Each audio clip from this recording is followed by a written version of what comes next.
Sí, bueno, yo lo que me gustaría que hiciéramos es plantearnos algunos interrogantes. Ujú. Eh, Dado que sería muy aventurado eh, predecir futuros acontecimientos e incluso futuras evoluciones del proceso en marcha. Así que me gustaría plantearte a vos y a nuestros oyentes algunas preguntas relevantes como para empezar a pensar y en consecuencia ir decidiendo pasos como militantes del campo nacional y popular en lo porvenir. Bien. En primer lugar, decíamos desde hace unos cuantos programas que la Argentina está sufriendo un proceso de marcada deriva autoritaria, Ujú. en donde evidentemente los factores de poder real, en concreto determinados sectores empresariales, han colonizado las instituciones democráticas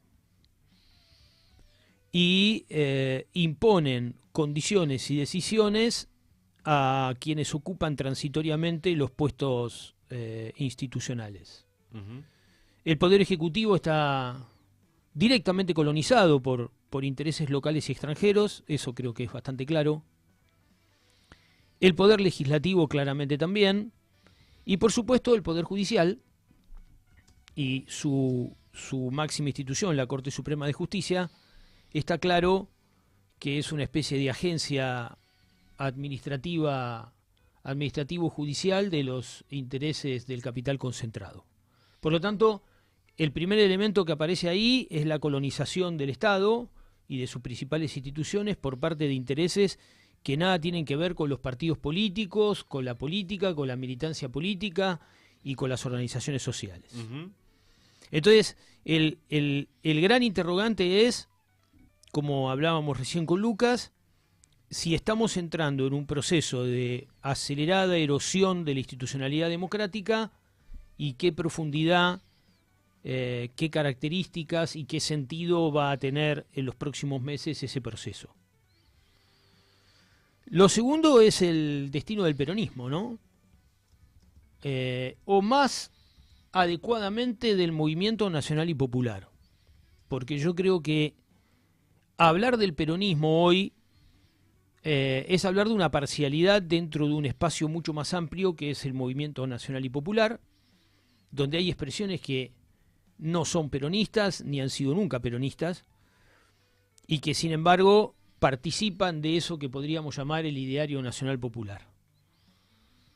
La situación de Cristina lo que actualiza es un debate que también aquí hemos planteado con bastante reiteración, que son los modos de organización política en el nuevo contexto internacional y regional que estamos viviendo. Ujú.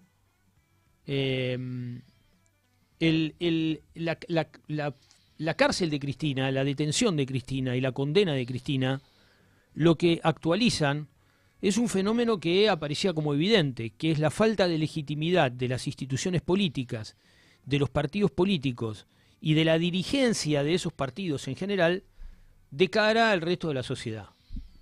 Hay como una especie de fosa de separación cada vez más grande entre los que se autotitulan dirigentes y el resto de la población.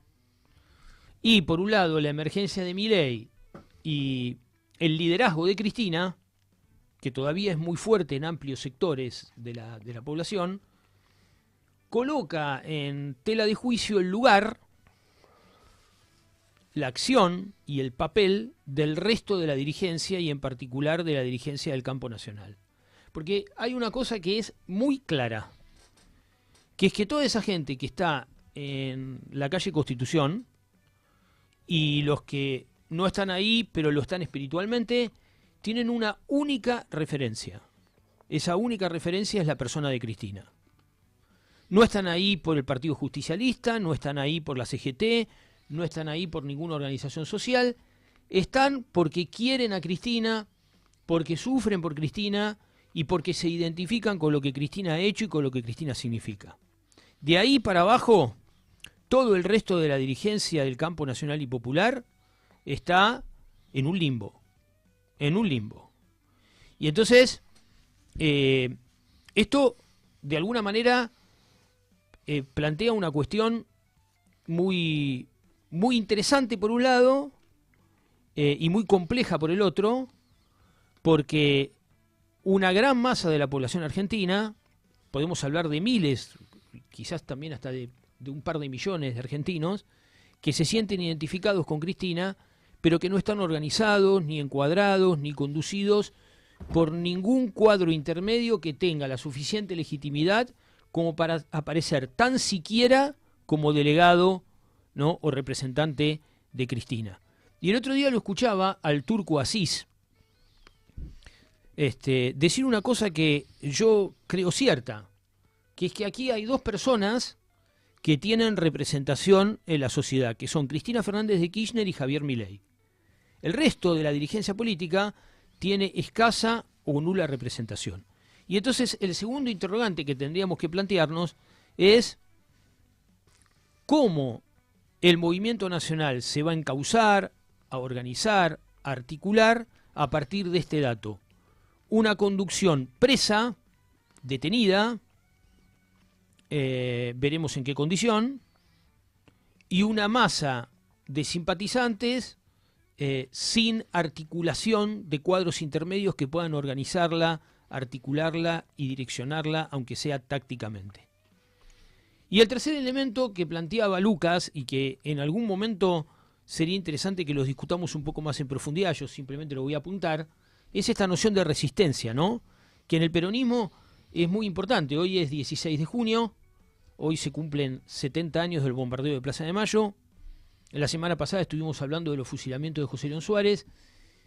¿Cómo reactualizar la idea de la resistencia en el contexto actual? ¿Y cómo hacerlo cuando las fuerzas del campo nacional vienen de un fracaso tan tremendo como fue la presidencia de Alberto Fernández, la pandemia y todo lo que conocemos, ¿no?